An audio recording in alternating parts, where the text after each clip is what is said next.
السلام علیکم ورحمۃ اللہ وبرکاتہ۔ بسم اللہ الرحمن الرحیم۔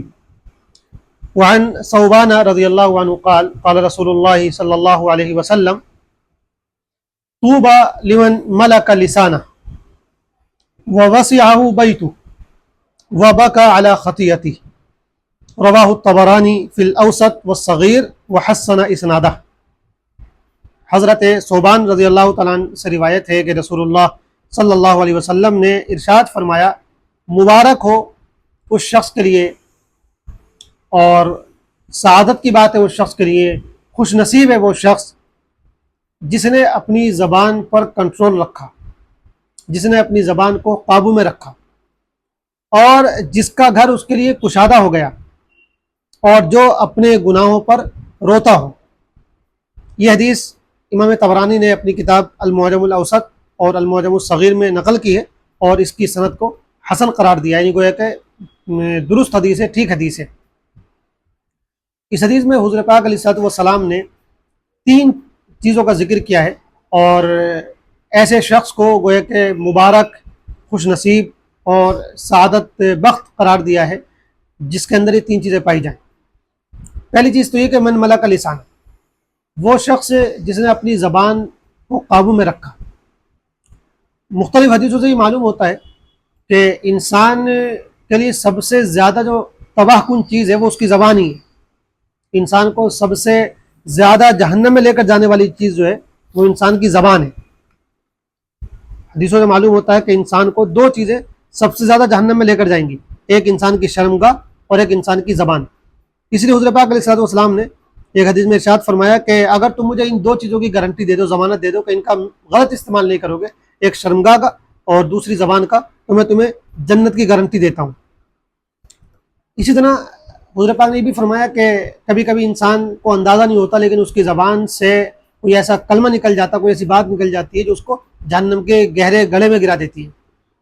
تو یہ زبان بڑی خطرناک چیز بھی ہے اور ظاہر بات ہے یہ زبان بڑی اچھی چیز بھی ہے، اس سے بہت سے اچھے کام بھی ہوتے ہیں۔ تو یہ 2 دھاری تلوار کی طرح، اگر اس کا صحیح استعمال ہو، اس سے ذکر کیا جائے اللہ کا، تلاوت کی جائے، اچھی باتیں بولی جائیں، محبت کی باتیں بولی جائیں، میٹھے بول بولے جائیں، دوسروں کو خوش کیا جائے، یعنی دوسروں کی دل آزاری سے بچا جائے، تو اچھے اگر اس سے کام کیا جائے تو یہ بہت ہمارے لیے یعنی رفع درجات کا بھی سبب ہے اور ثواب کا بھی ذریعہ ہے۔ لیکن جو شخص اس زبان کو اپنے قابو میں نہ رکھے، اس کا کنٹرول کھو دے اور اس کو جگہ جگہ استعمال کرے کچھ سوچے بغیر کہ زبان سے کیا نکل رہا ہے، اس پر اس کا کوئی کنٹرول نہ ہو، تو پھر ایسا شخص جو ہے وہ اپنی زبان کی وجہ سے تباہ ہو جاتا ہے۔ اس لیے بنیادی بات یہ ہے کہ اپنی زبان کو کنٹرول میں رکھنا چاہیے، کب کیا بولنا ہے اس کی سمجھ ہونی چاہیے۔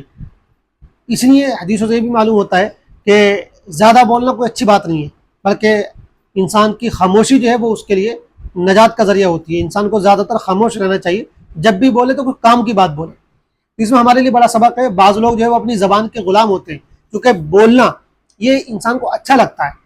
یہ ایک ہمارے اندر ایک نفسیاتی بیماری ہے کہ ہم سننے سے زیادہ بولنے کے مریض ہوتے ہیں، ہم سن نہیں پاتے ہیں دوسروں کی باتیں، بولنا چاہتے ہیں۔ ہر آدمی چاہتا ہے کہ میں بولوں دوسرے سب سنیں، تو اس سے بچنے کی ضرورت ہے۔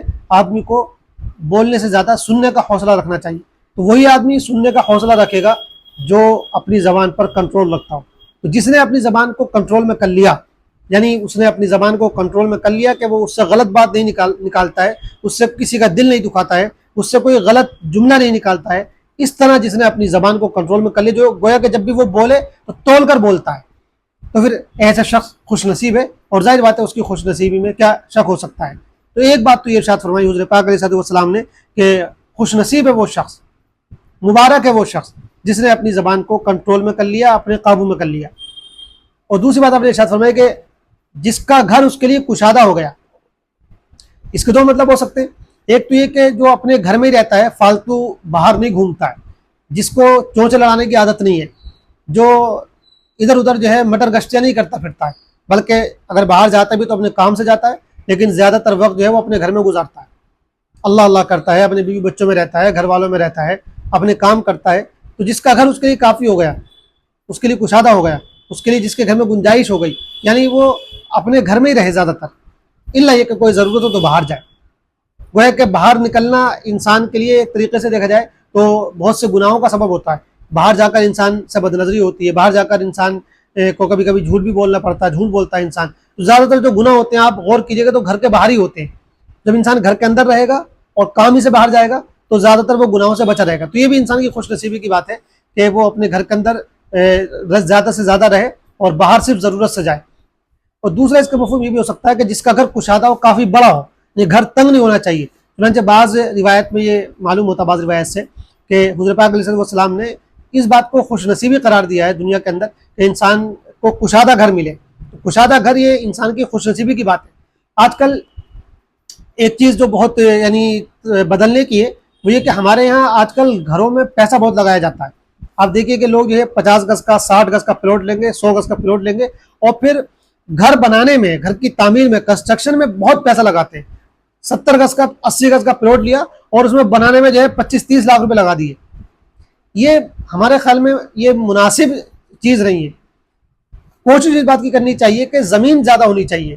گھر چاہے سستا بنا ہوا ہو، اس میں میٹیریل مطلب بہت اعلیٰ کوالٹی کا اس طرح کا نہ لگا ہوا ہو، بہت اچھی چیزیں اس میں نہ لگی ہوئی ہو، بہت زیادہ اس میں جو ہے قیمتی سامان نہ لگا ہوا ہو، فرنیچر بہت اعلیٰ کوالٹی کا نہ ہو، لیکن زمین اس کا اسپیس زیادہ ہونا چاہیے. اس میں ظاہر سی بات ہے بڑا سکون بھی ہے. تو زیادہ جو ہماری توجہ ہونی چاہیے وہ گھر کو بہت قیمتی سامان سے لادنے پر نہیں ہونی چاہیے، بلکہ اس پر زیادہ کوشش ہونی چاہیے کہ ہم جو ہے زمین بڑی لیں، پلاٹ بڑا لیں، اسپیس ہمارے پاس زیادہ ہو، چاہے ہم تعمیر میں جو ہے کم خرچ کریں. تو یہ جو ہمارے یہاں مزاج پیدا ہو گیا کہ ہم زمین چھوٹی لیتے ہیں، پلاٹ چھوٹا لیتے ہیں اور اس پہ تعمیر بہت زیادہ کر دیتے ہیں، پیسہ اس میں زیادہ ہم انویسٹ کرتے ہیں. تو یہ شاید اسلامی مزاج سے میل نہیں کھاتا ہے. ہمیں جو کوشش کرنی چاہیے وہ یہ کہ گھر ہمارا خوب اسپیس والا ہونا چاہیے، جتنے بھی ہر آدمی کی گنجائش ہو اپنے اعتبار سے.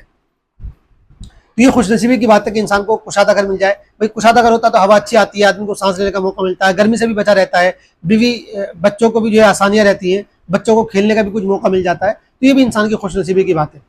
اور تیسری بات حضور پاک علیہ السلام نے ارشاد فرمائی کہ وہ بقا علی خطیئتی، کہ انسان اپنے گناہوں پر رونے لگے، روتا ہو.